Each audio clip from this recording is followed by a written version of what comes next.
morning, everyone. Welcome to our February 11th, 2025 Madison County Fiscal Court meeting. This is a regular scheduled meeting here at the Berea Annex Council Chambers at 304 Chestnut Street. I always want to thank Berea Mayor Bruce Fraley and the City Council for allowing us to use their space. It's always good to be in Berea. This time, Clerk Barger, I'd like to call the roll. Master Combs? Here. Master Lockmuller? Here. Master Hughes? Here. Master Buckin? Present. Judge Taylor? Here. I'd like to invite Brother Stephen Hobbs up from Berea Church of God to lead us in a word of prayer. Appreciate you being here, Brother Hobbs. Thank you, Judge.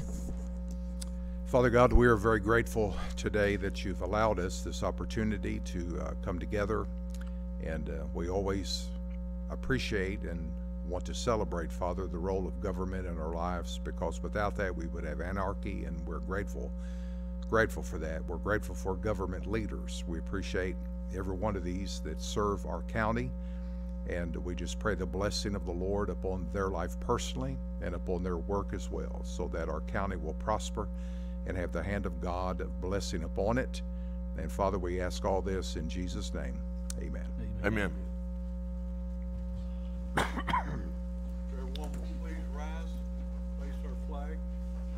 I pledge allegiance to the flag of the United States of America and to the republic for which it stands, one nation, under God, indivisible, with liberty and justice for all.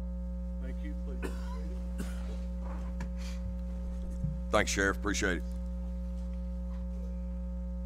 Members of the court, y'all have had a chance to look over our previous meeting minutes. Make a motion to approve. Second. Have a motion and a second. Any discussion? Just for the record, that was our January 28th fiscal court meeting. Have a motion and a second. Any discussion? Hearing none, call the roll, please. Master Combs? Yes. Master Lockmuller? Yes. Master Hughes? Yes. Master Buckin? Yes. Judge Taylor? Yes. Treasurer's report will be at our next meeting. First order of business today is the Berea Laurel Ridges chapter of DAR, Distinguished Citizens Medal and Certificate. So we would like to invite you all to come up, our guest.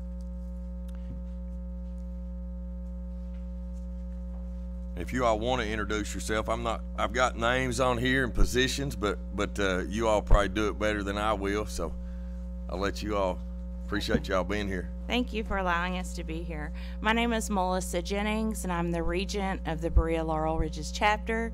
This is my mother, Linda Jennings. She's serving as the state corresponding secretary, as well as our treasurer and honorary regent. And this is Patty Davis, and she's our vice regent. At this time, we are honored to award the, on behalf of the National Society of the Daughters of the American Revolution, the DAR Distinguished Citizen Medal and Certificate to Sheriff Mike Coyle.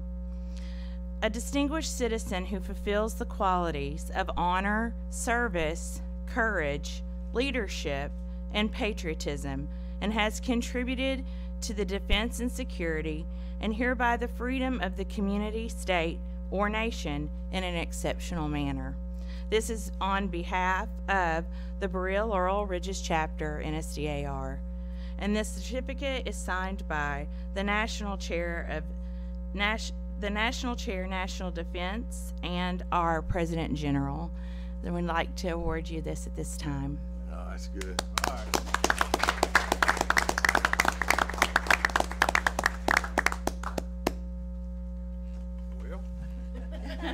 Speech. This is Speech. a surprise. Yeah. Well, good. Y'all. Thank Yeah, you. that's good. Thank you. Thank you. Thank you.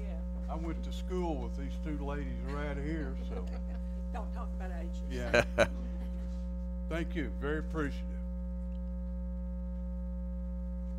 Thank you. That's awesome. Thank Yeah. you. Thank you. Thank you all very much. Next is the Madison County Emergency Communication Center 911 year-end statistics. Wendy, it's good to see you. Glad you're here. Thank you. Thank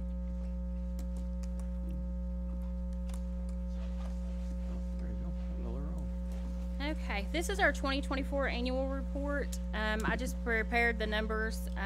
Most of it's going to be call count figures. It's not agency specific. We just haven't gotten into that part of it yet. after first of the year. Well, maybe Chris. Yeah. Okay. No, I'm good. Total calls received for the center for the annual year was 114,902. Of those, the non-emergency calls were 72,852, and 911 calls 42,050. The computer-aided dispatch calls, you'll see that number's a little bit higher. It's 132,186, and a lot of that is things get called in by officers on the radio and units responding, such as court security when they're giving mileage and those things, so we don't necessarily get a phone call for them, or if paperwork's being served in traffic stops, so that's why that number's higher. 84.34% of the 911 calls came in on cell phones to our center for 2024, and that's been an ever-rising number as the landline phones go away. For radio transmissions, and this is the radio transmissions only for the agencies that we actually talk and respond to, and for those we had 1,717,469 key-ups for the year between the agencies. Again, that's not counting the school bus and those kind of things that we have access to as well. Wendy, does the 114,000 total calls received, does those count the, like, state police dispatch center, dispatch center back to our center? It'll incorporate some of those, but they'll actually be in that 911 non-emergency calls, because once we get the call, we get it on 911 and transfer it, so it would come back in. It'd be on the... If they give it back, it would be on the administrative call. Okay. So for those calls, if they give them back, we're taking 2 or more phone calls for it. Okay. And the next one is the NENA, is the National Emergency Number Association. It's a national recognition for call centers. It's kind of a good practice and standard for everybody across the U.S. to use. NENA likes for you to answer 95% of your 911 calls within 20 seconds. I'm proud to say we answered 97.2% of our calls, but we answered those within 15 seconds. That's fantastic. For the year of 2024. And then these are just our yearly phone call stats going back from 2020. You'll see during the COVID era, we had just a little bit of a decrease in calls. Then it started spiking back up. In 2022, things kind of went more back to normal. And then as you'll see in 23 and 24, some drops in the calls for actual calls that come into the center. Our 2024 achievements, we had several. I'll just try to pick a few out to the top. The first one was a Criminal Justice Executive Development Program, and what that is at the Department of Criminal Justice training. It's the first time ever in 2024 that they allowed anybody from the telecommunications section into the Criminal Justice Executive Development Program. That's usually just for law enforcement. I was proud to be the first director, and Kimberly from Kenton County at the time was the first assistant director, and since that training she's went on to become director of Campbell County. So it's just a prestigious honor to do. Our training program, which I'll talk in the next slide a little bit about that also, but just developing an internal training program for our staff and new hires, and just going on with our excellence of service. That has been a labor of love, and so we're getting where we need to be on that.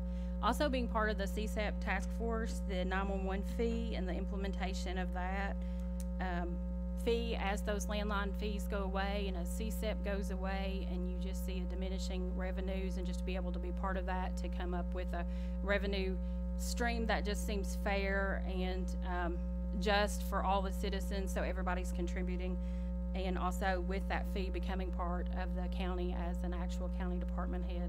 I've always been treated like a county department head, but I guess now we're officially on paper and on record. Our wellness committee, and that's something that's very important. Achievement for us is working toward that, as dispatchers are not considered first responders, even though we are the first responders taking the phone calls. And definition of first responder is the first person to arrive on scene. However, there is nothing in that states that be via phone or via a vehicle, whether that be an ambulance or anything like that. So a lot of times those life-saving skills that we've done in the CPR and those things, to me, is just as important as the person showing up on scene, because you've already talked to someone through it. So that life-saving skill starts from the moment you take that phone call.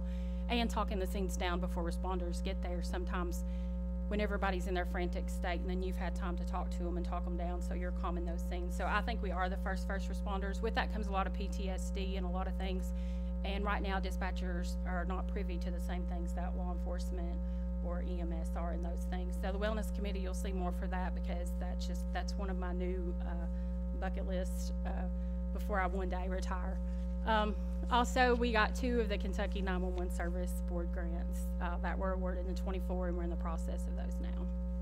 So our goals that we had set last year for 2024, I feel like we've done very good in meeting those and retaining them. Our biggest one was recruitment and retention.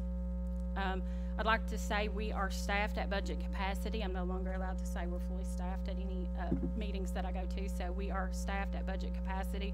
With that, we still have 4 that just within the last year graduated the academy at DOCJT, and then we have 3 more that still need to go. So even though those numbers and we're at budgeted capacity, we're not at trained capacity.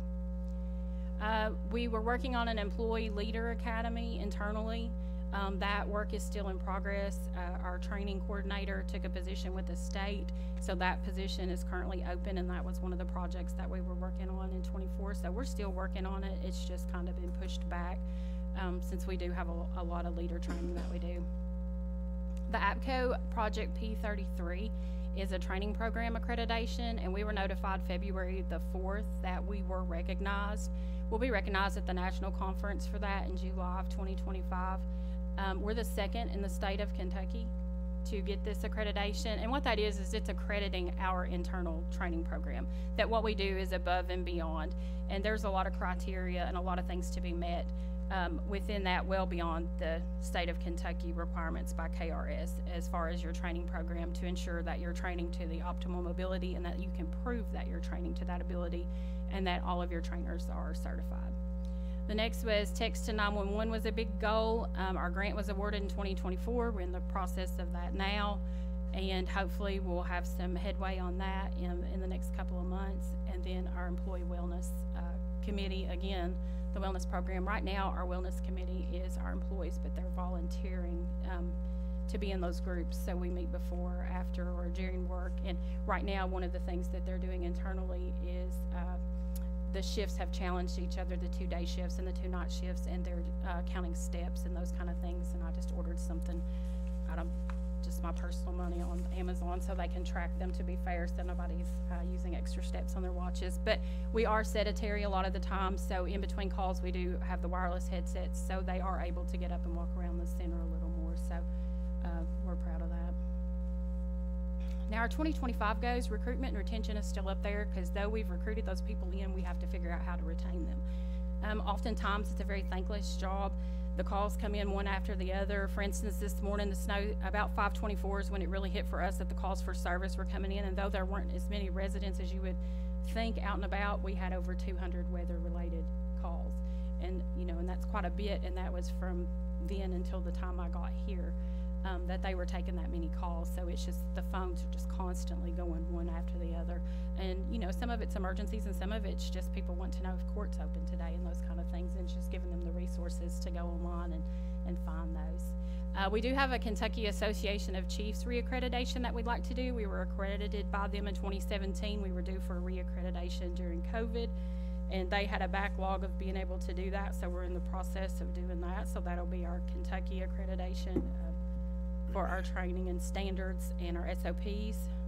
We're in the middle of our PSAP upgrade, and that's the public safety answering point, which is how our 911 calls come in, how our administrative calls come in, and those kind of things. And that was through a grant award, and that equipment is on order, and they're hoping to get it in April. So that will be our next big upgrade.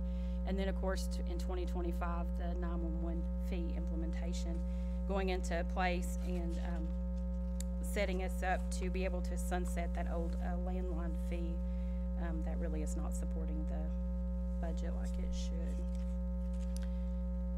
And there's my contact information. If anybody has any questions, I'd be happy to answer them to the best of my ability. Any questions? It's a great report, great update. Wendy, I know Representative Bill Wesley sponsored a bill for, I don't know that it extended to you all as dispatchers. I know it did to volunteer fire departments for PTSD. Did that not extend to you all at all? Some of that did, but it still didn't set us in the first responder category for other things from the state. But yes, he's been a very big supporter and has come to the center and listened to several 911 centers and sessions. So he's a very big supporter. And so you all have benefited some from that. We have, That's yes. good to be able to talk when we talk with him probably tomorrow, as we go to Frankfurt to talk and make sure that that's something that is beneficial to you guys.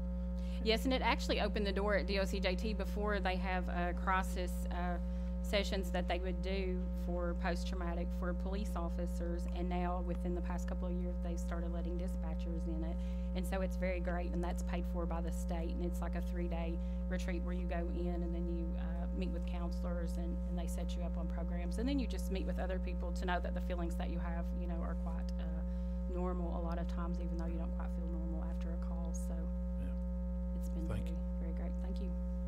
I'm glad that you're addressing that issue, because first responders, all first responders, and I'm going to include you all in this group, you see things and you hear things that you're not supposed to see and that you're not supposed to hear, and once those things are in there, they don't come out. And so I'm glad that you're addressing that, because it is a very serious thing that over time can lead to a lot of issues. So I'm glad you're addressing that. We'll do all we can to help you with that. Thank you. Anyone else? Well, I'm glad you're with us. Thank you. Me too. I'm glad you stayed with us. Me too. Appreciate you a bunch, Wendy. More than you know. Next is Resolution 2025-008. It's a ASAP harm reduction grant application for fiscal year 26. Good morning, Jill. Good morning. This is a resolution confirming the Madison County Fiscal Court to serve as the applicant agent for the FY26 ASAP Harm Reduction Grant and authorizing the judge executive to sign on behalf of the county. Whereas the Madison County Agency for Substance Abuse Policy, ASAP, Board wishes to apply for the FY26 ASAP Harm Reduction Grant through Kentucky ASAP, and whereas the ASAP Board needs a local government to serve as its applicant agent, and whereas the Fiscal Court finds it to be in the public interest to continue to address our drug epidemic through education and awareness. Now therefore be it resolved that the Fiscal Court does hereby approve to serve as the applicant agent and authorizes the judge executive and or his designee to execute the same on behalf of the county. Motion approved resolution 2025-008, Judge. Second. Have a motion and a second. Any discussion? We do have Laura Yeah, here. I was getting ready. Go ahead. Go ahead. Oh. No, you got the mic. Nope. I just was going to say we do have Laura Nagel here from ASAP Board, who has served in a couple of different capacity. I think she always is the one that helps put out the funding request and to review and vote for the committee to vote on their approved funders. So she probably has more information about some of those, but they are included in your packet. Yep. Good to see you, Laura. Glad you're here. I'm glad that we receive these the applications, because that does help us, and I know it helps everyone else. I'm part of the ASAP board, but I appreciate getting the information. I asked for additional information this time, and was very pleased to receive that quickly, and so it helped me make decisions. So thank you. All right, any other discussion? We do have a motion and a second to approve Resolution 2025-008. Hearing none, call the roll, please. Master Buchan? Yes. Master Combs? Yes. Master Lockmuller? Yes. Master Hughes? Yes. Judge Taylor? Yes. Next, Resolution 2025-009. This is the general ASAP grant for fiscal year 26. Jill again. This is the resolution confirming the Madison County Fiscal Court to serve as the applicant agent for the FY26 General ASAP Grant and authorizing the judge executive to sign on behalf of the county. Whereas the Madison County Fiscal Court, at the request of the Madison County Agency for Substance Abuse Policy, assists in providing resources to enhance health and well-being of the general public. And whereas the Madison County Fiscal Court will act as the applicant agent for ASAP to make an application to the Kentucky Justice and Public Safety Cabinet, the Office of Drug Control Policy, for assistance to affect alcohol and substance abuse issues in Madison County and to increase drug prevention and awareness activities funded by the project. And whereas the Madison County ASAP funding request is limited to $20,000 for the 2026 Agency for Substance Abuse Policy funding year. And whereas the budget approved by Madison County ASAP and applications for funding are attached here to this resolution.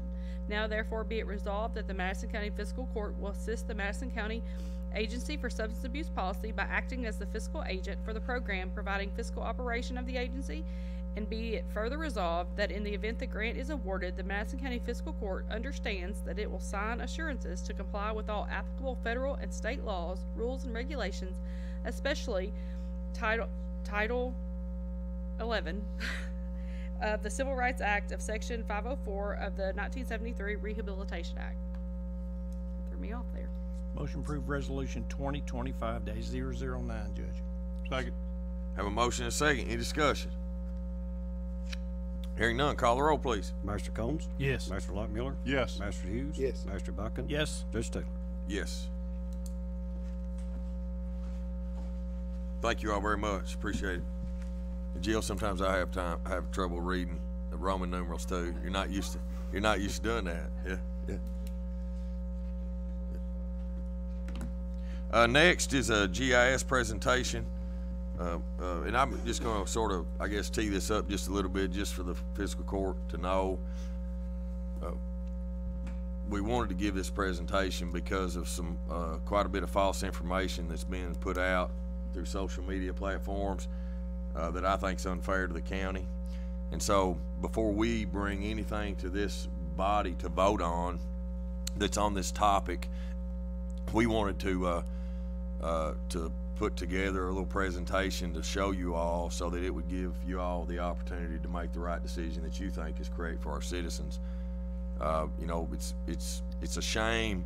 It's a shame today that people use a social media platform to give out lies and say things and use our names in paragraphs that would never say it to our face. It's shameful. And a situation is that happened to me over this. I had no idea this information and these lies were getting shared out on social media, and I actually called an individual the same day. He already knew he put it out there. I did not know that when I talked to him, and didn't even have the nerve to say anything, ask me any questions about anything. So I want you all to have the facts, and know. And Billy Rayford, I mean, you were around back in the early 2000s. You probably remember some GIS discussions and things like that back in those days. But Chris is going to give a presentation on this today, and I want this to be an open conversation. We have to make sure that if we're going to provide services to people, that it's people we want to provide those services for. So I want us to really be mindful. I want us to really think about this and make sure that this is something that we want to do. Okay, Chris. Perfect. I'll try not to get riled up this morning. Judge, you were already getting me started. So we're going to talk a little bit about GIS, and as you mentioned too, the city requested from us an option to host their GIS system with us. That came from the IT director at the City of Richmond and the Planning and Zoning director. As you'll see here later in the presentation, this is not the first time that we've had these conversations about GIS. It goes back to circa 1999, 2000, where the city and county and other counties have tried to do this together, and it's fell apart almost every time. So this time again, I didn't think anything different of it. I just made the proposal just like I did for the KCGC. It's actually the same MOU if you read it, just with the language changed to be GIS instead of other stuff. I threw it out there, figured it wouldn't stick. Like the judge said, he had no idea. Jill had always told me if I was going to pursue it, they better send an email saying that they're requesting it. I said, if you want this, you better send an email. There was an email sent requesting the service. I sent it. Again, I was like, I don't think it's going to stick. But lo and behold, we get into February or late January of 2025, and it's stuck. And as you saw in the post, if you are much around social media, that the city of Richmond did pass it. And immediately after that, there was a bunch of things said on Facebook that are absolutely, totally incorrect. Complete misunderstanding of how any of it even works and how this even got to where we are. So we're just going to talk a little bit about it. What is GIS? If you don't know, Esri is the world's largest provider of software for GIS. It is the world's leader. It is what we use. It is what almost everybody uses. It is not what the city of Richmond uses. But when you think about it, and I found this online doing some research, when you call any of our departments, you call Bert's department, what's the first question they ask you? Where are you? Where do you live? Where's that information come from? It comes from GIS. It comes from our data set. It's probably the most significant data set the county has. It's the one that is used the most to make the most decisions about what services are provided, how they're provided, whether you're in the city or the county. All of you are very aware of the number of calls we get when citizens think that We should be providing that service when it's actually in the city because they don't know where they live. Did you say City of Richmond doesn't use this? The City of Richmond does not use Esri. They use a third-party open source system. They made the decision probably back, that was when Jimmy Barnes was mayor, to reduce cost. Was not a good decision then, is still not a good decision today. But to his point, how many times do y'all come in my office and say, can you pull that up on the map? Yep. Can you pull that up on the map? We Right. make, It's ultimately what. our favorite word is data, right? Hashtag data. Data GIS. in is data out. Correct. Good in, good out. Bad in, bad out. Exactly. And as we get through this, you're going to see why it's there. And we're not saying we're perfect, because by no means are we. But when we address the problem, we address it for good. And you're going to see why that's not happening in the way this is set up.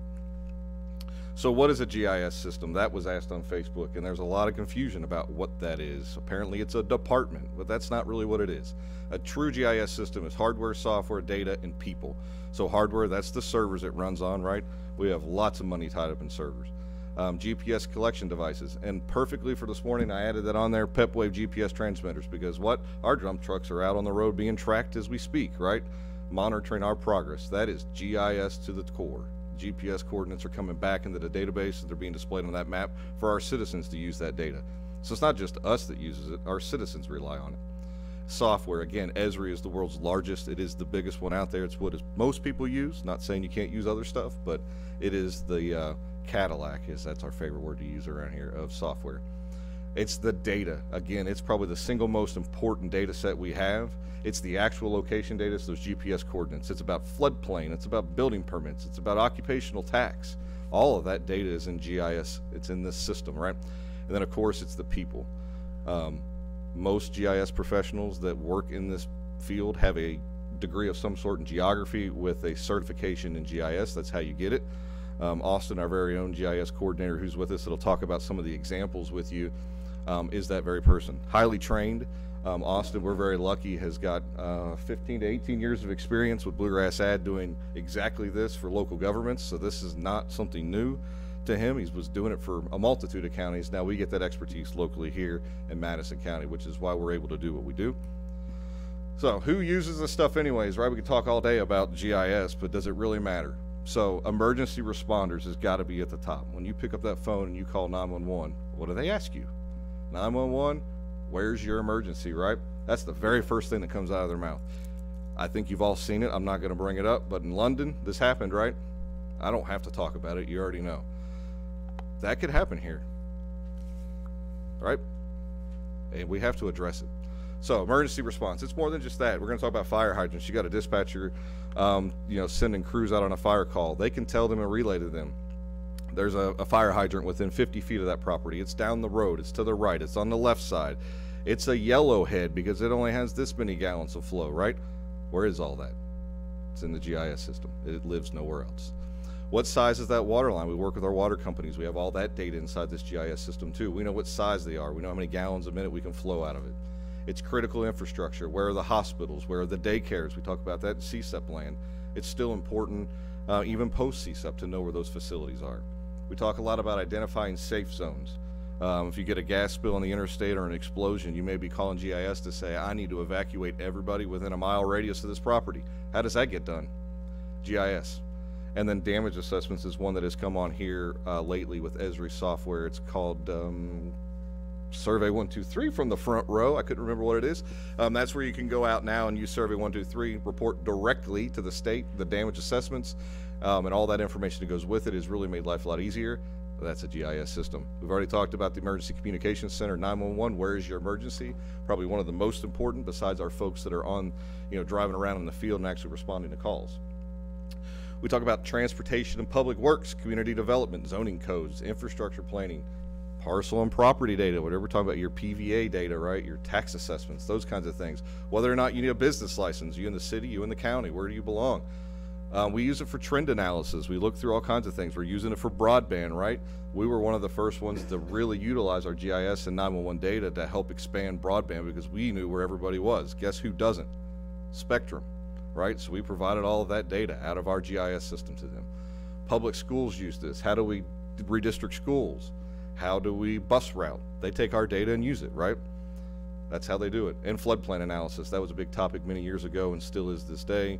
All of that data is inside the GIS data and inside that system. How do you know if you're in a floodplain? You look at the map, you search the address, right? And then of course, just from an administrative governance side of it, we're talking about integrating with other systems. We do this with our animal track system. All those animal track calls that come in that we get from complaints actually get heat mapped onto one of Austin's maps there. We can kind of see where all those calls are coming from. You know, if it's red, that means there's lots. If it's blue, there's not as many. You kind of get an idea of where all the calls are coming. That's how we use it. We use it for public engagement. Again, tracks this morning, if you were out watching tracks, that's public engagement. We use it with web maps online for people to find out what zone they are, maybe what zone's next to them, all those kinds of things.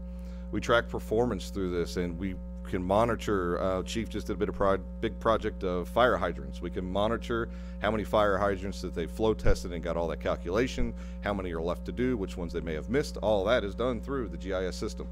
Obviously, it can be used for economic development, and a huge one down here at the bottom of the list, sorry Kenny, you're at the bottom, but elections. And we did have this very issue this year because one of these lines was incorrectly drawn. Somebody got the wrong ballot. So that meant, I don't remember what the case was, if somebody was in the county got a city ballot or if it was backwards. It was right? Pony Creek. It's right up there. Two streets added in the city limits of Brea. Oh, in that Brea. we had no idea they were added. Yep. Because we don't have a single source of information to draw up those ballot lists of where people are. We don't know. We didn't know anybody was living there. Yep. Right now, the only way we know is totally reactionary. When they do an address change or register to vote is the only way we know. We can't be proactive because we don't have the data. Yep. I'm getting as preachy as you. Yeah, I know. I'm telling you, I'm trying not to be, but I really just, you're going to see here. I've worked for the city of Richmond or Madison County Fiscal Court since 2002 as an intern or a full-time employee, and you see that circuit date says 1999. Richmond established a GIS system in 1999. They were one of the first ones to do it. Pretty progressive. Excited they did it. Circa 2002, there's some documentation. It was not a fully established resolution between the Fiscal Court or the city of Richmond, but we have touched the paperwork. I've lost mine since we've moved, but we have it. The city and the county signed an agreement that the city of Richmond would provide Madison County GIS services. They would be the single source of information.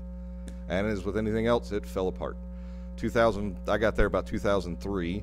By 2004, it was over. The county had paid, I think the number, don't hold me to it, was like $80,000 to become part of this, with an agreement that it would be $80,000 a year to provide the service. It fell apart. Equipment was bought with that money, never really utilized for its full function, and then basically just left there, and it just ended. So you'll see that big crack in the road there, because there's a big gap, right? We're talking 14 years before anything is ever said again. 2018, the county won an Esri SAG Award. Some of you were here for that portion of it. An Esri SAG Award is a special achievement in GIS that was actually over our open data portal, where we allow people to come in and look at that data, and they can download it. And it was also over the tracks, because we internally built that entire track system using the Esri software at the judge's request. It was his brainchild. We made it come to life. So we won an award doing that. They're very coveted. Big corporations like Walt Disney World win them. Big cities like Los Angeles win SAG awards, and here's, I'll say little old Madison County, but we're pretty progressive. So we won that award. In 2020, and actually 2018, these conversations were already happening, and you'll hear me say it a couple times. Next generation 911. The way 911 calls are handled is going to change. The conversation's already beginning. In 2020, the state of Kentucky actually passed its roadmap of how they're going to handle Next Gen 911 and basically told us professionals down in the field how we're going to deal with it, and how you have to collect this data, how it needs to be formatted, how it needs to be presented. We started having conversations because the people, boots on the ground, were like, how are we going to deal with this together? We've had some conversations over the years. In 2021, we had a meeting about standardizing GIS. We requested as the professionals that we pass a resolution to say that all three entities, governmental entities, would do the data the same way. We would all set the same standards, and it would all be the same, right? What we're dealing with today is, you might call it road, I might call it address, you may call it road center line. The database names are different, right? You may let 1,000 characters, I may only let 500. You may not let it use lane, whatever it may be. There's no standardization today. That meeting was during COVID in a big Zoom call with there wasn't elected officials there, but it was all of the professionals, the heads of the department, city managers, and the 911 board, having a conversation about it's time to do this together. We had the meeting, and then again, one of the agencies says, I don't want you telling me what I'm going to do with my data. And my favorite part of this whole thing, it falls apart. It's not really my favorite thing, but it's in there. March 2022, the city of Richmond actually came to us. There was rumor that one of their employees was going to be leaving in GIS. At the same time, Megan, who was our GIS coordinator at the time, had left. We both were in a position without GIS employees, and we thought, you know what, since we're kind of here, this is a great opportunity for us to do something together. The city of Richmond actually requested from us that we meet with the judge executive and our GIS and IT teams and have a conversation about how we can work together. We had a really great conversation. We were jazzed. We were like, man, I've been working on this since 2004, and we're finally there. It didn't last very long. I don't think it even made it a couple hours. We got a phone call that, never mind, we're not interested. In 2022, it came back up again because we keep dealing with the same thing. We're trying to get certified by the state 911 board with next gen 911 data, and every time we submit, we're getting hit. Nope, you have critical errors, can't submit. Why is that important? Because if you can't submit that data, you don't get the money. Simple as that, right? So in 2022, after we all kind of argued with each other and gone back and forth, and we point fingers and say, it's your fault. No, it's your fault. It's your fault. The GIS professionals actually went to the first responders and said, we need your help. Please help us.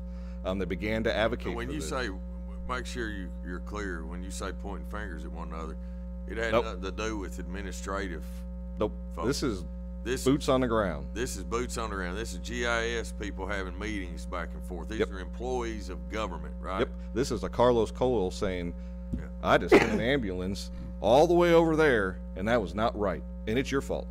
Ooh, that's not my fault. Richmond gives me that data. Yes, we put the data in the 911 system, but we can only put what Richmond gives us, and we'll get into this, into that system. And it's wrong. It's Richmond's fault, right? We can correct it, but as soon as they give us more data, it's going to be wrong again because it continues to be wrong, right? So this is us. This is not elected officials. This is how it's supposed to work, right? Boots on the ground should go and garner support, and then we come to you and present this is the best way forward, and then you guys decide if that's the best way forward. Can't ever get that far. We kind of get stuck at the administrative level. So we just begin advocating again. We go in front of the 911 board, the 911 board itself at that time, which has changed, this year with the new structure. But they actually wrote a letter to all three governments saying we need to work together. We thought we had a little bit of motion. We had a bunch of meetings with all the boots on the ground people. Again, this is GIS professionals, heads of departments, city managers, PVA, those kinds of folks sitting in a room. We're all going to work together, much like law enforcement and fire and all of our responders across the county. We all do a really great job of working well together, but we can't ever seem to get a little higher than that. Again, we were trying to create that collaboration, and it fell apart. And that one kind of ended bad. It pretty much ended the conversation for another 2 years. And then we come back around to November where Richmond sent the email to say, hey, we're interested. Please provide us a proposal to host our data in your database on your servers. This is the best answer for us. At the time, I offered them two different solutions. One was to host it. One was to do what the city of Berea is doing. The city of Berea does not host all their data in our system, but they do actively edit their data live into our databases today. So they're helping with the situation. Still not, it's not the 100%, but at least we're making progress there. It's great movement. Richmond chose that they wanted to host it. They didn't want to run the infrastructure. They didn't want to have to build it. You saw in the newspaper there was a cost associated with having to build it. And those people were, those folks, IT director, planning and zoning, like, why would we reinvent the wheel? We all know that we should just do this together. They've already got it. Let's just do it together. So they send the letter. Again, I'm like, how many times have I done this? And I've wasted time and effort and got everybody here, and it's going to fall apart. I just sent it, and I'm like, meh, nothing's going to happen. Nothing happened. And then we get into late January, and they're like, it's going to be on the agenda, and it was, and it passed. Unanimously, by the way. Not that you didn't know that, but I'm going to say it out loud. And then the fun begins, right? There are a bunch of stuff posted on Facebook about what they believe this is. So the truth is amongst all the lies here. We're going to set the record straight. So there's been secret meetings. Absolutely not. Absolutely no secret meetings. Elected officials are not even driving the conversation. Not a single elected official has been to a meeting that I have created about GIS with all these other boots on the ground folks. All right. There have been elected officials that have advocated for this, as they should, because it's the right thing to do. The GIS meetings have all been at the request of the GIS professionals, 911, first responders, PVA, the clerk's office. Can't you guys do this together? Yeah, and it'd be a whole lot better, but we can't get there. We can't all agree. And now the real driving force is that this next generation 911 standard has to be met in order to continue to receive what is called the CMRS funds from the state 911 board. It's to the tune of $450-some thousand a year that we receive. It's theoretically a grant, right? I'm not speaking, that we get to help fund our 911 center. Obviously, if we didn't get that money, we'd be going to citizens or somebody else to find that revenue to run our center. So not only is it important, it has a financial impact to us. So those are the facts. There are no secret meetings. Haven't been, and never will be. The county has taken over the city's GIS department. Nope. The MOA, if you read it, it says right here, I'm looking at it, Geographic Information Systems Hosting Agreement. That doesn't say anything about taking over a GIS department or taking their employees or merging government. We heard that one too, right? No. Richmond will still have a GIS department, if you call it that. Many years ago when Jimmy Barnes was mayor, they got rid of the actual GIS department. They moved the employee under planning and zoning to do MS stormwater kind of stuff and basic addressing and some basic GIS functions. They don't have what they used to. When I was there, it was a department of 5 people in GIS. But as everything goes, we retool, right? We build cars differently than we did 50 years ago. We do GIS different than we did 5 years ago. We don't have to have the same number of bodies to complete the same amount of work. So really them getting rid of their GIS department was not a terrible idea, but that employee works under their planning and zoning, but they will remain. The city of Richmond will have a GIS employee that does nothing but input GIS data for the city of Richmond into this standardized hosted database. That's all it is.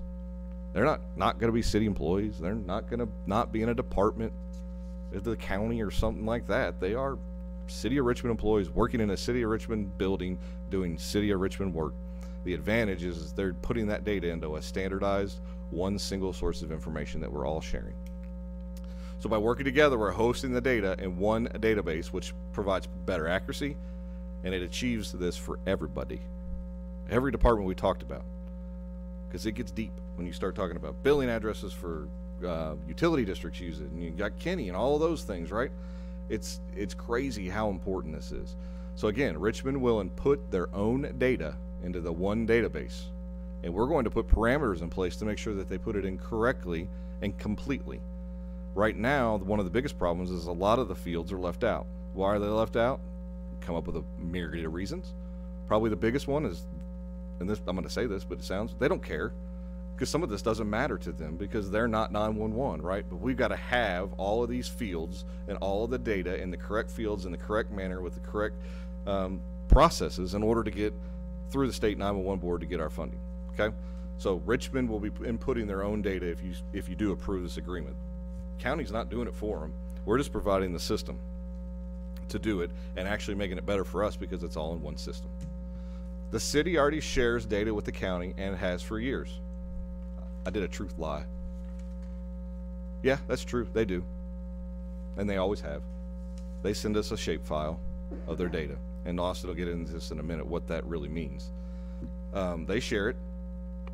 It's never really completely accurate to what we need. And it's never in a timely manner. Kenny just told you this happened to be Berea, but same applies. 2 new streets are added somewhere. I'm going to use the wrong, it was Golden Leaf, right? Gray Oaks. I get the wrong name all the time. Gray Oaks calls in the 911. A contractor had fallen off a roof of a building. Says, I'm on such and such drive. 911 says, are you in Madison County? Yeah. No, you're not. But we don't know where that road is. He's like, I'm right here in Gray Oaks. What? Yeah, because the process for sharing data is whenever they give it to us, to whenever we take it, to whenever our CAD vendor then takes it, does whatever they do to it, and puts it in the CAD system. I hate to even say it. It could be 3 months. It could be 6 months. Heck, it could be never. And we don't have any way to police that. We have no way to be assured that the data that we need is being given to us. All right. So I said in there already, it's already often incorrect, incomplete, and it doesn't meet industry standards, and it certainly is not meeting the next gen 911 standards. Next Gen 911 puts requirements on the data. Richmond has not been able to meet those requirements. What's happening is they're sharing their data to us. My team is spending an exorbitant amount of time fixing the issues, to then in 3 months when they send us another quarterly update, it's all wrong again. And my team, once again, goes in and fixes it all. So if you go to the State 911 Services Board today and you look at the map, there was a long period of time that Madison County was the only, well, very few, less than 5, if not the only one. I see you shaking your head. There was less than 5 counties in the state of Kentucky that had not achieved this, and Madison County was one of them. You know how embarrassed I was? I know Wendy was, and Wendy would send me nasty emails telling me how embarrassed she was that she went to a 911 meeting and that she was called out because Madison County can't figure out how to do GIS. Now, mind you, we've been doing it since 1999. We won Esri awards, and here we are, can't complete the simple task. It's shameful. We've spent numerous meetings with their folks trying to teach them and tell them why and help them get to the level where it's right to just continue to receive the same things over and over again. I think the City of Richmond administration has seen this. They've seen our frustration, and we've been able to prove that to them that, listen, this is crazy. We're doing it over and over and over. That's insanity, right? I don't even tell you what the definition of sanity is. It's right there. They finally seen it, and now they're supporting this. But unfortunately, lies are being told that is derailing it. So Richmond's GIS department would be housed at the EOC. Not true. Again, we're not taking the department. We're not taking the people. Nothing. The MOU provides for hosting of the data. No different than the KCGC. It's the same thing. We're just putting their data in a database we already use and pay for. Richmond's GIS data will be hosted in the county's data center on the standardized database. That way it's all in one place. It is the authoritative answer for GIS data. We're not putting it in there. The City of Richmond's going to put it in there, but we can kind of control, that's probably not a good word to use, but we can safeguard the data to make sure they're putting in what needs to be put in for us to be compliant, right? Now, the county's data center, which is a secured and hardened facility, is inside the EOC, so I guess I can see where you might get confused. But we're not putting the City of Richmond's GIS department in the EOC. It's not happening. Their employees will stay at City Hall and do their work through the internet, providing that data into this standardized database. So what does it do for us? The hosting of this data improves the accuracy and the timeliness. We're in the process of looking for new CAD software. One of the first questions we ask, it is probably number 1 on mine, maybe not Wendy's, maybe number 2 on Wendy's. Do you use Esri REST services? If they don't use Esri REST services, they're not even getting looked at. And we've knocked 2 or 3 off the list for that very reason. Because Esri's REST service allows the CAD to live pull the data out of our system. So if I change the address to 504 Keeneland Drive, when that dispatcher goes to make a new call, it's now 504. It's no longer wait for them to send it, wait for us to cut it in, wait for us to get it to the CAD vendor, wait for the CAD vendor to then give it back to us. And let's not even talk about MDTs. There's 400 is not the right number. There's 250 of those traveling around the world. Okay? So, there we are. County's trying to take over. No, we're not taking over the city's department. Richmond Planning and IT directors requested it. We were just trying to be a good partner and best serve all 98,000 citizens, again, because you represent all of them, not just one certain segment of it, right? 98,000? We up to 98,000? Hey, I rounded Billy Ray. Okay. Hosting GIS data for Richmond improves the accuracy and the timeliness, and hey, it reduces cost.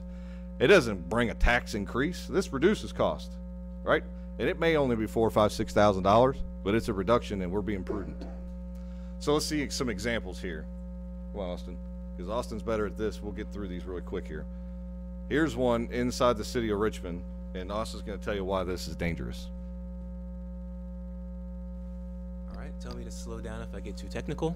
All right, so in this situation, so a CAD system for dispatch can use 2 different things to find your location. It can use address point data, but it can also use the roads, the center lines that you see here. And on those center lines, you have an address range. So within this segment, it can go from, if you look on the left there, 500 to 542 is an example of an address range. What you're seeing here is called an address range overlap, where the same address is possible on 2 different road segments. So in this situation, you have a situation where 500 Leeway Drive will what's called geocode or locate in 2 different places. And the CAD system doesn't know which one is correct because it can see 500 on both segments. So obviously you can see the problem if you're dispatching to 500 Leeway Drive and it could be one of 2 locations that aren't right next to each other. You're talking wasted minutes where someone needs help right now. So that's one example. Here's another example that's kind of hard to see with the green and the red. But 945, I'm a little colorblind, you have to excuse me. So 945, I don't know what road that is. So that says, that's Cobble Street. Cobble right Street. there off 4 miles. It goes 976, 974, 945. If you're an ambulance or a police officer and you're responding to 945 and you see 970, you're gonna keep driving. Well, you just drove past it. Yep. And now you're going, where is it? Now dispatch is saying, no, you silly goose, it was up there at the, I don't even know what that other intersection is. Well, why is it up there? It's out of range, right? Extremely dangerous. This is just one example. It's there all over the place. Yeah, they're all over the county. So we share our data. That should be good enough because that was said, right? We've been giving it to them forever. It's no longer good enough. We should be working together to set standards and combine all this data into one system. So this is what sharing data looks like. This is the problem. So yeah, if you see on the left, there is a big hole, and that is Richmond's data. That's where Richmond's data gets plugged in. Whenever I get an update from the city of Richmond, their data is clipped to the city limits. So what they give me is to the right there in red. So it's essentially like a 500 piece puzzle that you have to merge together, because every single one of those endpoints that you see on the right has to match every single endpoint on the left. Those ends have to touch. And if they don't, here's what happens. How close can you see there? So here's an example of Old Wilderness Trail and the bypass. This is close to the school. The blue is our data and the red is the city of Richmond's data. If you see on the northern part above Robert R. Martin bypass, you have a red and a blue line that aren't the same. So what the CAD system sees when we submit all this data together, if they don't touch, as far as the CAD system is concerned, those roads don't intersect at all. So for example, if you were to say, hey, there is an incident, say on the northern part of Old Wilderness Trail, and say an ambulance is south of there, according to their system, Old Wilderness Trail doesn't even connect to Robert R. Martin bypass. So the only way to get to that northern part could be to go all the way around, say for example, 2nd Street up Red House, say over to Three Forks and down, because the dispatch, the computer CAD system doesn't see that they intersect. So again, we're talking about a lot of wasted time trying to get to this emergency site. And our EMS units are equipped with those same PEP waves that are in our dump trucks and provide turn-by-turn direction through the CAD. So when that doesn't intersect, at the time it was Carlos Coyle calling me every time saying why it sent my ambulance all the way to the wrong person and wasted 8 minutes, right? These things are vitally important. That's another boo-boo. And like you said, every time there's an intersection where city butts the county or whatever it may be, they have to align. And you got 2 different people doing 2 different things in 2 different systems. Think about it if Baptist Health Richmond had 3 different EHRs at the hospital. And you saw an orthopedist, then you went and saw this guy and you saw that guy, and one of them forgot to put you're allergic to penicillin in it, and then he gave you penicillin and you died. That's what we're talking about. It's in 3 different databases and none of them match. It's actually in 4. PVA has their own. Yep. Here's another example of it. This is why sharing data that has been mentioned is a terrible practice. It's not the way to do it. It's why we've been advocating for so long to get away from it. That's why, right there, again, the ambulance, the CAD system, whatever it may be. Now, obviously, there's a human factor, and the guy driving that ambulance knows good and well that it connects, right? But we're seeing a lot of people, and EMS will speak for this, when they come and work for EMS, they're not from here. They don't know. They're relying on this technology, and that's gonna hose you. And it's just silly. It should be like that. Here's another good one, and this is one that Tim pointed out. This is the reworking of Duncannon and Peyton Lane and all of that area. You can see on the right-hand side there, they don't align, right? Because the city and county can't agree. The city still says it's called Peyton Town Road, doesn't even show half of it. again, there you are. And that's the data that's being put in the system. And we're putting it in correctly and then getting overwritten by their data, right? This is why sharing data doesn't work. Regulatory compliance, I'm not gonna go through this, but that next gen 911 standard tells us what we have to do with the data. You don't meet the standards, you don't get the money. The whole way 911 works is changing, and it's gonna be all dependent on GIS data. And not having it safely, securely put in one place and shored up is gonna be dangerous. So here's the bottom line, and I'll stop talking. It does not merge GIS departments. City of Richmond will have theirs, we'll have our own, the City of Berea has theirs. It does not merge governments. It's not even a tactic to merge governments, it'd be kind of silly. It does not raise taxes. It actually reduces costs for both of them, right? Again, it's not like we're talking millions of dollars, but we're being prudent. It does not mean the county is taking over. The county didn't even, this is what the city requested. They asked for help. What does it allow? Because this is important, right? It allows each agency to retain its own GIS employees. So that was always a concern when we talked about other options, is that the city of Richmond couldn't go knock on the door and say, make me a map that looks like this. They always wanted to have that person. So this is the perfect compromise and the perfect solution. You put it all in one database and you let their employees work through that database. It allows everyone to input their own data into the standardized database. It makes sure everything's clean, accurate, and connecting like it's supposed to be that we talked about. It allows for taxpayer savings, and it allows for efficient and effective government, which is what I think all of us strive for on a daily basis. I know it's my motto, it's my mission, it's what I do every day. We find millions of things. So, I know this is controversial, it's been controversial. I'm ticked off just as much as the next person that one person can derail something as quickly as this happened. I was at the point where it was like, you know what, we're gonna do what's right. Sometimes it's hard to do what's right. I'm gonna just take the punch and roll on. And then another forum comes around, you know, a couple days later, another thing's posted with more false information. But the recommendation from Austin and I, is your local professionals, I guess the word we've been using is subject matter experts today, we still recommend we consider the agreement. It's what's right for the citizens of Madison County, all of them. It's what best serves the 911 center, EMS, law enforcement, all of us. One standardized database is what's best for all of us. It removes data silos. We talk about this all the time, right? Back to the EHR and medical world. You don't have all these different systems. It's all one place.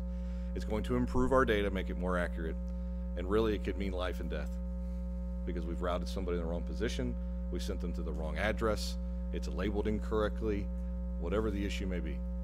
So at this point, I think it's in your hands as to whether or not you entertain at the next meeting a resolution to offer these services to them or not. But our recommendation is you do. If you don't, so be it. We continue on and do what we're doing. But the recommendation is that we try to work together to solve this enormous problem that we've had for, as you saw in the timeline, since 1999, 2000. I think that's it. Yeah. Can I say something before we get started? No. Just to add, I always sit here during these and think of myself as a citizen saying this for the first time. And I am a citizen of the city of Richmond. I pay taxes. I expect services to be as good as they possibly can be. But everybody on this bench up here has been in a leadership role, and they're in leadership roles now. So for decades, the people that work for these governments have asked for a tool to do a better job for their customer, which is the citizen. And it sounds like 4 decades from either one government body or the other that they've been told no for political reasons. That is exactly why I ran to be in a role in some kind of government form, is to try to fix it. So, and I'm glad that in our office and almost every county clerk now, we call the people that come to our offices customers, not citizens, because they are customers. We're there to provide them services. So if you're a leader and the people that report to you come to you and say, I need this thing done to do a better job, you do it. Doesn't matter why you don't want to do it, you do it. You find a way to get it done, because they're the people that know what they're doing, not you. Is that preachy enough for you? Is this, that just boils this down to me to that simple. Yeah. Is Did you do all this presentation in response to the misguided ramblings of one disgruntled individual on a social media page? I will say that that one person brought it to light, but again, as he just said, 4 decades of the same problem, and we cannot seem to get past it. He had to be a catalyst. I want to say it's not y'all, all right, and that's something I was going to bring up. Okay. Is their order, which would be like our resolution, says Berea. We have a MOA with Berea. We don't have an MOA with Berea. Correct? Correct. So there was a lot of it wasn't just a social media misinformation. There was a lot. It was more than just that. And there's nothing in the MOA that. Go ahead, Jill. It's okay. Yeah, we hadn't brought it to you all yet. It's to make sure that you all are making a good decision.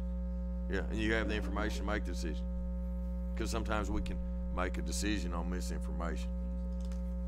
So, true. We're going to bring it back next meeting. If that's the pleasure of the court. If that's the pleasure of the court.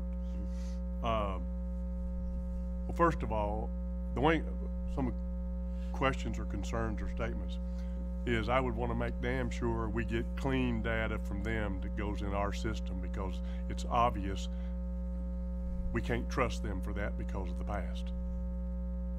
Now, I agree with Kenny.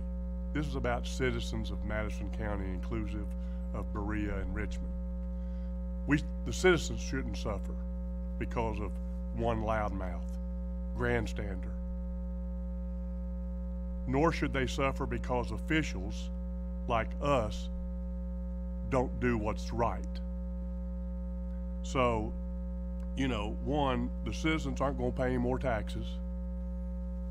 2, it should lead to a safer environment for all Madison Countyans. You know, these lies have been going on a long time, and you would think the people of Richmond would wake up, but obviously they can't. I hope they do, because we're really still talking about a $6,000 a year situation with hosting their data. But we're doing it because, or we're thinking about doing it because it's the right thing for the citizens, not for one loudmouth, grandstanding individual. And that $6,000 represents roughly half of what we pay in maintenance. So I don't have anything else. I mean, sooner or later, people have to wake up to find out where leadership is inside of their organization. And if Richmond doesn't want to do that, then Richmond will be the 4 decades for the next 4 decades. I think it's too cheap. Well, they did have. That was my first thought too. Yeah, they did have another option, right? So it was like, if I can take what they would utilize, there's some things that they wouldn't utilize that we pay for. We took that out of the cost because we pay about $16,000, and it was like, it's fair if we share it. If we get somebody else, we can third it up, and then we're all saving money. It's not. I hate to say this. It's not about the money. I'm not doing anything extra to put their data in my system. It's actually saving Austin his life and time. I mean, it's ridiculous the amount of time. But again, it will help. He could be doing better things. First responders. Yes. To respond. And it's fair. Just want to be fair. $6,000. The judge is like, I would have been higher, but. I think it goes. I mean, I think it goes beyond that. I think if we do it right, it gets to where it's saving construction workers from hitting water lines, sewer lines, that all those costs go into the price of a lot in our community. It goes into the price of what you're paying for cable, what you're paying for your water utilities. I mean, it goes into the price of everything. Like at the end of the day, it's not about the money. It is, yes, it's about getting people to where they need to be to save lives in emergencies, but it's also about other things. I just want to say I appreciate the presentation, because there's a lot of things in there that I wasn't aware of. You know, how it interacts together with first responders and things like that. And you know, at the end of the day, our primary charge as government is life. and that's our primary charge. And so this affects life. It affects the timing of first responders being able to get to where they need to be and do their job. And so this is a no-brainer. I mean, this is just, it's common sense. Unfortunately, common sense is not common, and unfortunately, Not as common as it used to be. yeah. And I had a coworker that one time had a great saying, and I admire him for it. He said, every person has a purpose, even if it's to be a bad example. Unfortunately, we have some of those in politics, and they have some of those in leadership. Let's don't let a bad example set the bar. I think it's important for us to move forward, to collaborate with the city of Richmond, the city of Berea. I think the people in the room, the adults in the room, will make the right decision. And going forward, this is a no-brainer.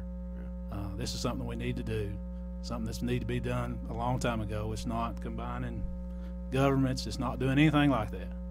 And I know there's those that might want to see that, but it's not doing that. So I think moving forward, we just need to forget about what's going on Facebook. Appreciate the presentation. It helped me learn some things that I wasn't aware of. So thank you for doing that. Well, I believe whenever you got, it doesn't matter if it's a newspaper, if it doesn't matter what it is, if you have a false message being put out there, that you need a place that has a truthful message. Absolutely. I mean, I think this right here, that if people talk about it and they want it and they are interested in it, Brian, just like you are and what you learned, if they are, now they have a place they can go to, they can watch this presentation and they can understand it. Absolutely. You know? Yeah, because there's a difference between being misunderstood, because none of us are perfect. Yeah. We might say something that is perceived a certain way, but then then the opposite of that is just outright lies. And that's what's disappointing. And we're, you know, and this is with anybody, that we need to be the one to carry our message, you know. And so in the future, we're going to be going to other governmental entities meetings. We're going to present, if they want us to provide them a service, we're going to go there and present before they vote on it, so that it'll maybe cut down on some of this. It's a shame we have to do it, but it's probably good business, good practice. Just one other thing, Chris, is how do other counties, do they collaborate this way, and is it just common knowledge, you know, in other areas? This is how people do it. Right. Okay. And it, you know, we've all learned, and just recently in the judges conference, how much, you know, critical this data is when it comes to planning anything. I mean, when economic development, whether you're looking at your water lines or your capabilities, I mean, this all boils down to and goes into our comp plan, and it makes us have a better comprehensive plan. I don't like the word plan and comprehensive plan. I like comprehensive guide, because I think it's an inventory of what you got and helps you to make the best decision. I don't think it's a plan at all, because there's no plans in it.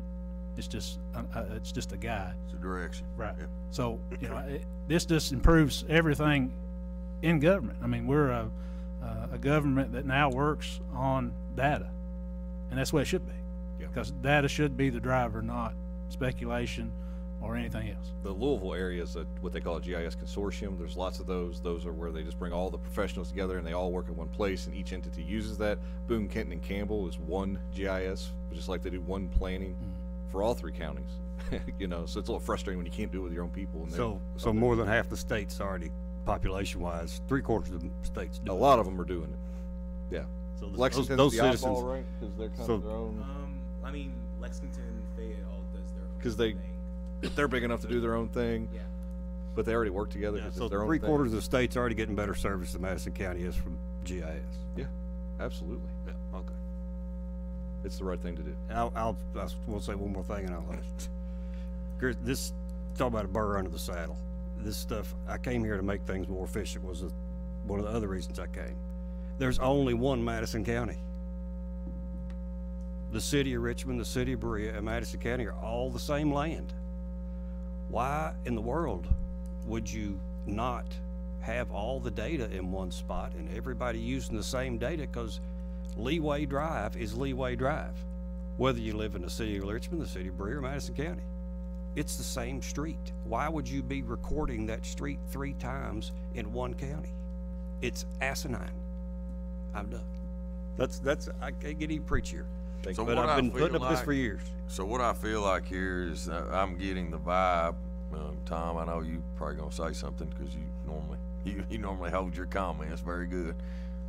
But I'm getting the vibe that we would like to present a resolution in this agreement.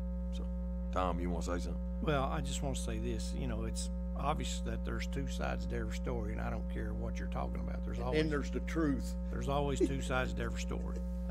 My concern about what you've talked about here is going forward is how you are going to get clean data. That's my concern. Every quarter or every month or every week or every day or whatever the time frame is, all this batches up. It can't be corrupted In data. this model, there is no more batching, no more sharing. It is on our server connected. If Austin fixes it, it's fixed. What's happening now is Richmond sending it, and Austin's having to fix it, put it back in there. That won't happen anymore. And if I may, now might be the best time to do this. We got a clean mark from the 911 board. As far as they're concerned, our data is great, and I've not received another batch of data from Richmond. So as it stands right now, our data is in a very good place. But the longer we stay separated, it starts to deviate again, you know? So now is a good time if we're gonna. Because if he didn't take the corrections that we provided them and put it in his data, guess what he's sending back to you? Wrong data. Back into our system, and now it's all wrong again, and then he goes back and reconnects it. That's the only way we're able to submit and turn green at the state, is that we're fixing it so that we can be green and be compliant. But that's only because we're doing it. We're returning it back. We don't know what's happening to it. So that fundamental assurity that the information is correct is gone, because dispatcher calls and says there was an error on this road. It's fixed. Well, the very next time we share somebody's data into ours, it could be wrong. And I don't know it, because all I know is that I called and had that fixed. Well, The best way that I've been able to try to understand this example I use is like, Tom, is it's like walking down this big long hallway that's got all these doors off of it, and they're controlling what doors can open and what doors are locked, so that somebody can't get in there and mess something up. That's the best way that and I hope that's accurate, Chris. that is but- accurate. We can put parameters when they insert data to make sure that so you can't submit this and it's save unless you've got all the fields in there, right? Just like any other form you fill out in the world, right? 1, 2, 3, 4, 5. You missed number 4. Save. You missed number 4. Save. You missed number 4. That way we can control that the data's safe. It's not me telling you what to put in there. No, by no means, right? But it's making sure that what we need to be accurate is there. And once, in all those points that you see where the county and the city meet, we can adjust those lines and make them meet. And once we make them meet, then they're met forever. How many times have you made Goggins and Tate's Creek meet? Like At least 3 times. At least 3 times in the last 3 months, right? Because we get data updates. That's crazy. And again, it goes back to the whole point of I fixed it, I know I fixed it, and the next time I use it, it's wrong. We can't do that. We are better than that. If we're going forward, we only want to do this one time. Absolutely. So let's do it one time and do it right. And the good thing is we've already got the clean data set, because we've already cleaned it and submitted it.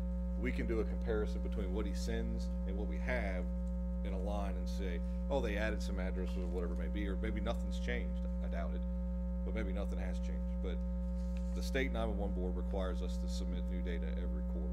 So what we were doing is seeing data from Richmond every quarter prior to the submittal. We're spending a bunch of time to bring it together to get it clean to be sent up. Good. Well, thank you for the update. Thank you for your efforts. We Austin's appreciate amazing. it. That's what I'm talking about. So glad We he's here. appreciate that. Yeah, keep Austin healthy. These, I don't think it's any different. You know, Tom's been in manufacturing, Billy Ray's been in manufacturing, Kenny's been in manufacturing. That's been my career. It's no different than having a standard deviation in your process. You know, you fix something before it becomes a problem, and that's what this does. You know, you don't wait till the problem exists to find it. You fix it before it becomes a problem. Absolutely. And so, you know, that's just common sense. I digress. Thank you. Everybody good? Thank y'all. Thanks for the presentation. Personnel. Jill. Does anybody think I need to give Chris a hug? I am asking for the court's approval for the personnel changes in your court packet. So moved. Second. Have a motion and a second to approve the personnel changes or personnel status. Any discussion? Call the roll, please. Master Lockmuller, Yes. Master Hughes. Yes. Master Bakken. Yes. Master Combs, Yes. Judge Taylor. Yes. Employee spotlight today. Scott would have been here, wouldn't he? So we have decided that one of the things that would be most beneficial for our employees and also for you all to know is when we recognize our employee spotlight, we're going to start having the department head actually do that. They can speak a little bit more about that individual. They can speak a little bit more about how all the great things they do for our county and our community. So Scott Shepard would have been doing this, but everybody can guess what Scott's doing on this snowy day. So as you follow those little snow trucks around on the map, you know that Scott's out there watching them as well. But today's employee spotlight is a gentleman in our road garage maintenance department. He is a heavy-duty mechanic, and today's spotlight is Aaron Spurlock. Aaron is an incredible addition to our team. He's a critical player in keeping all of our fleet, including our emergency response vehicles like fire trucks, up and running. His knowledge and troubleshooting skills not only ensure our vehicles are safe, but also create substantial savings for the county. Most recently, Aaron was able to rebuild a motor, saving the county as much as $30,000 because he had the ability to do that, and we did that in-house as opposed to sending it to a vendor that gave us a quote. So thank you, Aaron. I am sure he has a busy day today as well. And I'm going to guess Aaron is not watching this because those guys seldom look up from doing what they're doing to keep our fleet. But oftentimes we get questions from the community about, hey, why do we have a fleet management program? How does that benefit the county and the community? And I think that this is a perfect example of that, of maintaining that fleet, our emergency vehicles, whether that is our fire trucks or our sheriff's cruisers or whomever it is, to make sure that they're certified to work on emergency vehicles as well. And so Aaron is a great example of that, and so he's today's employee spotlight. It's good. He's a great guy. Yep, he helped me shovel snow there about a month ago. And he's been here since 2023. I forgot that part. I got so excited about talking about how great he was that I forgot to tell you he's been here. Yeah, when he started down there, it really says a lot about him when Scott was so excited to get him. Scott said he can do good here. I can teach him, and he's willing to, he's a good guy. Yeah. Thank you, Jill. Appreciate it. Next, the judge's report. I just have a few announcements. I do want to recognize our 911 team. Is Wendy still here? Yeah. Madison County Emergency Communications Center 911 team received National Agency Training Program certification, which I think she talked a little bit about it, but I'm going to give her a little more recognition. A Project 33 initiative from the Association of Public Safety Communications Officials International. The national certification is a big deal and shows how committed our 911 team is to providing high-quality emergency response services to our community. Congratulations to our team. If you'll pass that along, Wendy, I'm very proud of each and every one of you, so thanks for all you all do. Visit our website to see a list of some events happening throughout our community. If you have an event, would like to feature this page, put it on this page, simply click the Submit an Event button and complete the form. And last but not least, Madison County government offices will be closed this coming Monday, February 17th, for the President's holiday. We will reopen on Tuesday, February the 18th at 8 a.m. as long as we don't have any snow. And I hope we don't. So that's the end of my report. Billy Ray. Yeah, I just want to announce that the Kentucky Farm Bureau and the Madison County Farm Bureau, they're sponsoring what's called a Kentucky Farmland Transition Initiative Program. We know that the county, we're growing much faster than our comprehensive guide called for, and not just Madison County, it's happening all across the state. You know, we're exploding the population, and so Farm Bureau, this initiative is how do we keep farmland in the hands of active farmers? It's to educate local farmers on, you know, if you're concerned about preserving agricultural land, the Farm Bureau is leading this initiative. So this is going to be at the Extension Office on Monday, February 17th at 6 p.m. That's my only announcement. Thank you, Billy. Tom? Just a couple things, Judge. I want to thank, obviously, Scott and the road department. All of the roads that I saw today look great. Same thing for Brandon out at the state, the ones that I were on and I saw, they all look equally as well. I also want to thank Brandon. There's a couple of projects that I've been talking to him about over the last couple of weeks that he has put effort and time and manpower and materials into and have completed those. So the customers appreciate that. Kenny, your customers appreciate that. And I certainly appreciate that because I'm not getting the calls anymore. Outside of that, if anyone needs me, Judge, they can reach me at 200-9765. Thanks, Tom. And since you brought up the road department, I do want to tell you all that Scott decided not to put any salt down this snow, just for your all's knowledge, because it would just wasted it, and we don't like obviously wasting taxpayers' resources. So if y'all get an area that's shaded down in a holler or something, and it's not melting, or you get a call, I mean, let us know. We pushed snow today. We knew the rain was coming in, and it would just waste all that salt. So you all know how expensive it is to do a round of salt. So, Brian? Yeah, the city of Berea did an excellent job as well coming in. All the city streets, they all look good. I thank them as well for their work that they did. Yesterday we got to go and at the extension office and hear from Unite. We're glad that Unite is moving into Madison County. It's a great opportunity. It's just another way, another tool in the toolbox to work to fight the drug addiction and the things that are going on in our community. And they're going to be a great partner. They're a great team. They've already proven their worth in the 5th District. And it's just an opportunity, a great opportunity for Madison County to be in that as well. Other than that, Judge, I'm just glad to be here. Glad you're here, buddy. Steve? I'm out of breath. I'm good. Kenny, do you have anything? No, I think you're out of breath. I've said plenty today. Yeah. Sheriff? Yes, sir. I have a little matter to bring before the court. On Tuesday, January the 14th, I brought before the court our budget for 2025, and I announced that we would be surplus of $109,000 we would be returning. It's normal for our sheriff's office, since we're on a January to January annual budget, that at the end of closing in December, we're really not sure of our expenditures and our receipts that are coming in. But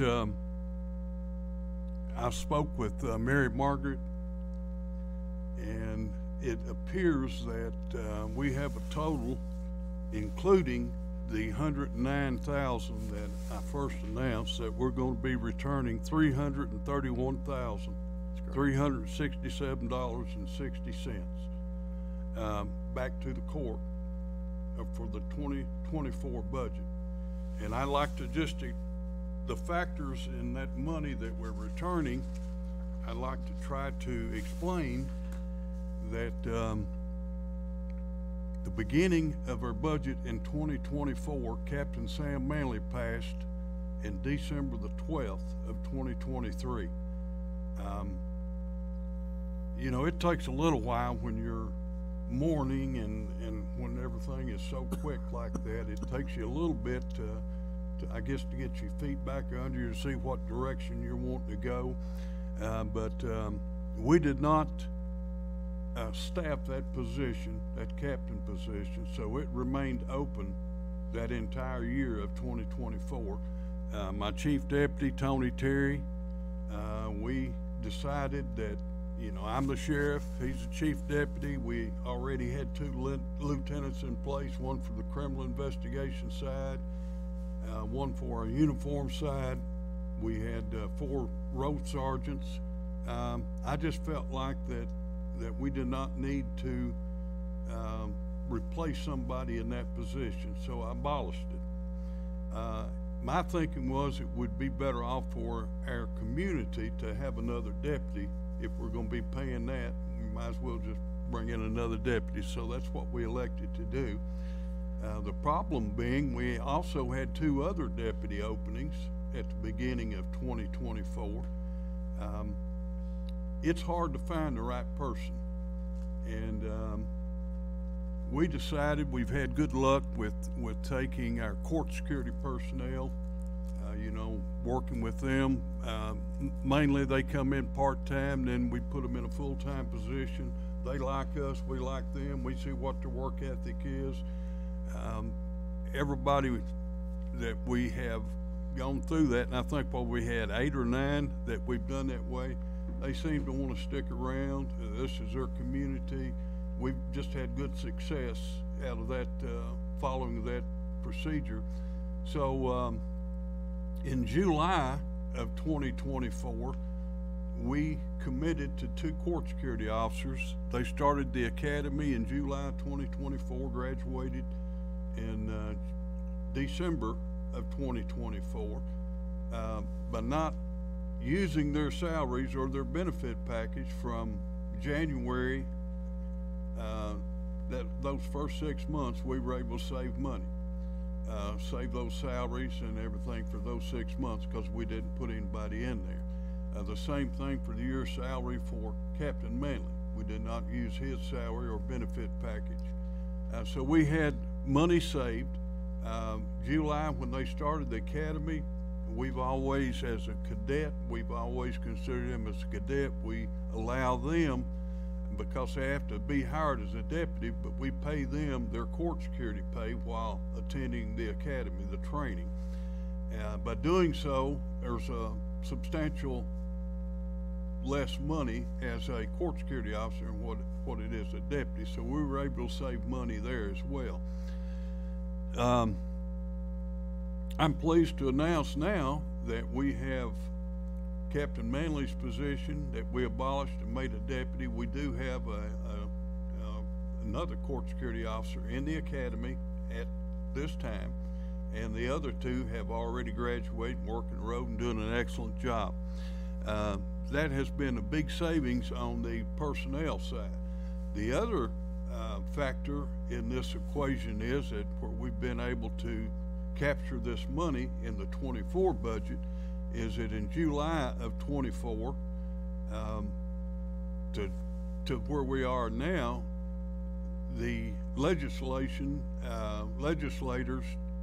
passed some new laws, and those laws were concerning the sheriff's offices across the state, 120, that they were able to bring in more revenue on any and all of the different collection process that we had on our, say for instance, vacates and evictions. That went up. Car inspections went up. For instance, we used to get $15 for a car inspection, $5 for the inspection, $10 when we went out and inspected it. That went to $35.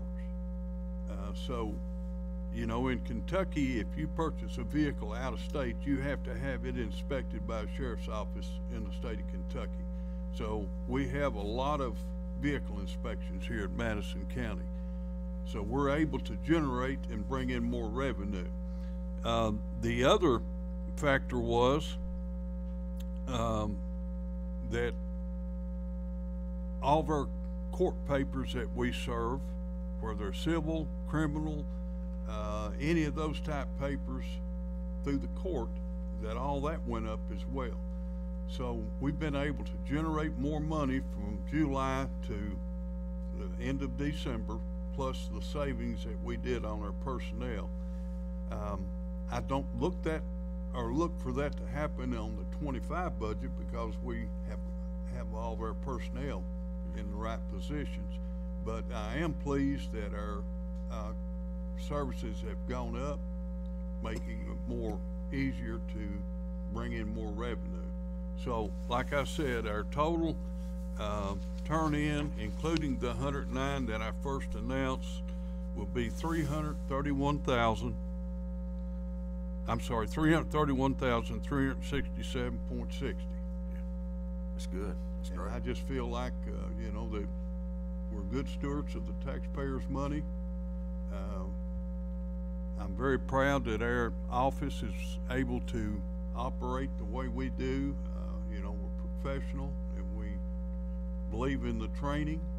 And I think that the savings and the money that we've turned in I don't look forward in 2025, but I just wanted to bring that to your all's attention. Yep. No, I appreciate it. Good work. It's great. Great news. Jailer Brock, do you have anything today? Not a whole lot, Judge. Just wanted to say we're still working on some of the issues there. I've had some discussions with the district court judges and the clerks about making sure we get our paperwork completed properly by the staff there. And we're really struggling to maintain staff people, especially the ones that work on the floor in the cell block area.